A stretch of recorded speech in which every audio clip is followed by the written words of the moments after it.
Every year, you flush away 6,300 tomato plants worth of fertilizer. That is not a metaphor. Finnish scientists proved it in 2009. For 2,000 years, empires were built on this. Then, suddenly, people called it disgusting. Quick favor. If you believe ancient wisdom beats corporate chemicals, please click the like button and make sure you subscribe to the channel. Let's see how fast we get to 10,000 subscribers in this community. Thank you. The math that could collapse a $200 billion industry starts here. Surendra Pradhan's experiment at the University of Kuopio set out to answer a simple question. How does urine stack up against commercial fertilizer when everything else is held constant? 4 groups of tomato plants grew side by side in a controlled greenhouse. The first group received standard mineral fertilizer, the industry's gold standard. The second received a mix of urine and wood ash, a nod to centuries-old farming wisdom. The third received only stored human urine. The last group, the control, grew on water alone. By harvest, the numbers told a story no one expected. Tomatoes fed with urine alone produced 4.2 times more fruit than those left unfertilized. Plants given the urine and ash mix matched the output of those treated with expensive industrial fertilizer. Even on paper, there was no gap. Urine-fertilized plants delivered the same yield as synthetics, without the price tag and without any chemical additives. Controls languished, producing barely a quarter of the fruit. This was not a marginal improvement. It was a leap. The protocol's rigor left little room for doubt. The only variable was the fertilizer. Urine delivered results the industry could not ignore, at a scale that threatened to rewrite the economics of agriculture. The next question was whether these tomatoes were just as safe and nutritious as their store-bought rivals. Chemical analysis of the tomatoes told a story that went beyond yield. The urine-fertilized fruit was not just abundant, it was richer in nutrients. Tests showed higher beta-carotene levels, meaning more vitamin A, compared to both the control and the mineral-fertilized tomatoes. At the same time, nitrate content dropped, making these tomatoes safer for long-term consumption. But numbers on a chart only go so far. To settle doubts about quality, Pradhan's team recruited 20 panelists for a sensory test. Each taster rated tomatoes grown with urine, plus ash, with urine only, and with commercial fertilizer, using a 9-point scale for taste, texture, and appearance. The results were clear. No one could reliably tell the difference. The tomatoes looked, tasted, and felt the same, whether grown with synthetic fertilizer or urine. The only group that lagged behind was the unfertilized control, bland, pale, and forgettable. Safety checks went even further. Every batch of urine was stored for 6 months, raising the pH and killing off any potential pathogens. After harvest, scientists scoured the fruit for bacteria like E. coli and Salmonella. The verdict was 0 pathogens detected, not a single positive test. Scaling up, the math turns personal. One person's urine, over a year, could fertilize 6,300 tomato plants, enough to produce nearly 2.5 tons of fruit. All of it safe and nutritious, and indistinguishable from what you would buy at the store. In Imperial China, the value of urine ran deeper than superstition or folklore.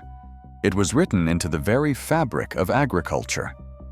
The first documented use stretches back to the Western Han Dynasty, over 2,000 years ago. Official records described how farmers collected and stored liquid waste, combining it with ash to boost yields in rice paddies and vegetable plots. Over centuries, this practice grew into a sophisticated system. By the Song dynasty, cities like Kaifeng and Hangzhou had organized nightly collection routes, gathering what city dwellers left behind and channeling it to the countryside. The Ming and Qing eras took it even further. Imperial treatises ranked human urine as jinji, golden liquid, a top-class fertilizer prized for its swift results. Urban waste became a commodity. Farmers paid premiums for the right to haul away barrels of nutrient-rich liquid, creating an urban-to-rural nutrient loop that kept soils fertile and cities cleaner. F. H. King, the American agronomist who traveled China in 1909, found these nutrient cycles still intact. He wrote of vats brimming with liquid gold, city streets echoing with the trade, and a system that had fed millions for centuries without exhausting the land. In the summer of 1724, the countryside near Osaka became a battleground, not over land or water, but over the right to collect human waste. By this time, Japan's urban sanitation was not just about cleanliness, it was a marketplace. Landlords and tenants negotiated contracts that spelled out exactly who owned rights to solid waste and who could claim the urine. Landlords typically took the solids, while tenants often kept the more valuable liquid. Urine from just 10 households could be traded for enough grain to feed a person for a year. The annual value reached 2 to 3 bu of silver, or more than half a rio of gold, a sum that made these rights worth fighting for. Guilds formed to control access, and disputes over territory sometimes erupted into outright violence. In Osaka's crowded districts, rival collectors clashed in the streets, each side defending their roots with the same determination seen in any high-stakes commodity trade. The system was so lucrative and essential that it helped sustain Japan's population growth for over 2 centuries, outlasting wars and famines. The value placed on urine was not theoretical. It was counted in silver, measured in grain, and fought over like any other prized resource. In 1909, Fritz Haber unlocked a chemical shortcut that would rewrite the rules of farming. His process, later scaled by Carl Bosch, pulled nitrogen from thin air and forged it into ammonia, the core ingredient for a new breed of fertilizer. By 1920, global production of synthetic fertilizer reached 1 million tons. 4 decades later, that number had soared to 20 million. The price of fertilizer crashed from $100 a ton to less than $30 a ton, making it cheaper than anyone could have imagined. This was not just a scientific advance, it was an industrial takeover. The Haber-Bosch process made it possible to feed billions, but it came with a hidden bill. Producing ammonia at this scale devours energy, between 1 and 2% of the world's entire energy supply every year.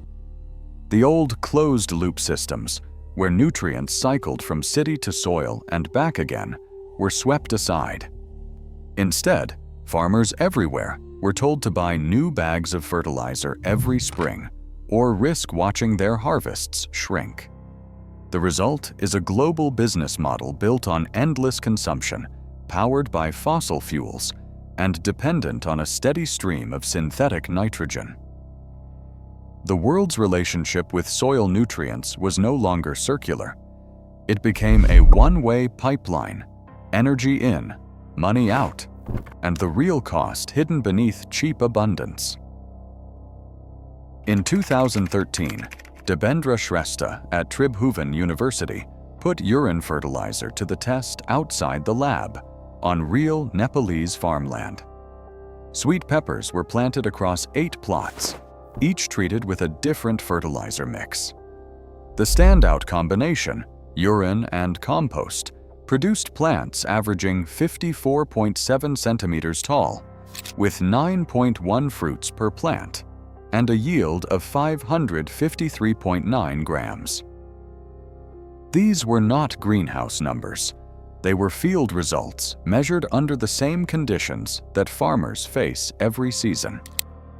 Shrestha's data confirmed what rural Nepalese had practiced for generations, pairing urine's fast nitrogen with compost's slow-release nutrients to create a powerful synergy that outperforms either alone. Safety was not left to chance. The urine used in the trials was stored for 10 days at room temperature. This storage period triggers a chemical switch. Urea breaks down, pH climbs above 9, and nearly all pathogens are destroyed. The process meets World Health Organization standards, matching the safety of any commercial amendment. Safety was tested and verified in the field. The economics are even harder to ignore. Each person produces about 500 liters of urine a year, containing 9 pounds of nitrogen, nearly 1 pound of phosphorus, and over 2 pounds of potassium. That is an NPK ratio of 11 to 1 to 2, rivaling premium fertilizers. Scale that up. One person could nourish 300 to 400 square meters of cropland, enough for hundreds of pepper or tomato plants. Globally, the synthetic fertilizer market is worth around $200 billion a year. But the nutrients that drive those profits are already flowing for free every day, from every household. Right now, billions are spent mining finite phosphate rock, while we flush away a free, proven alternative. As fertilizer prices soar and resources dwindle, the solution literally leaves our bodies every day. The real question is this: will we keep paying for waste? Or will we finally reclaim what is ours? Share your thoughts below. If you're ready to reclaim what your ancestors knew, make sure you subscribe for more. We're just getting started.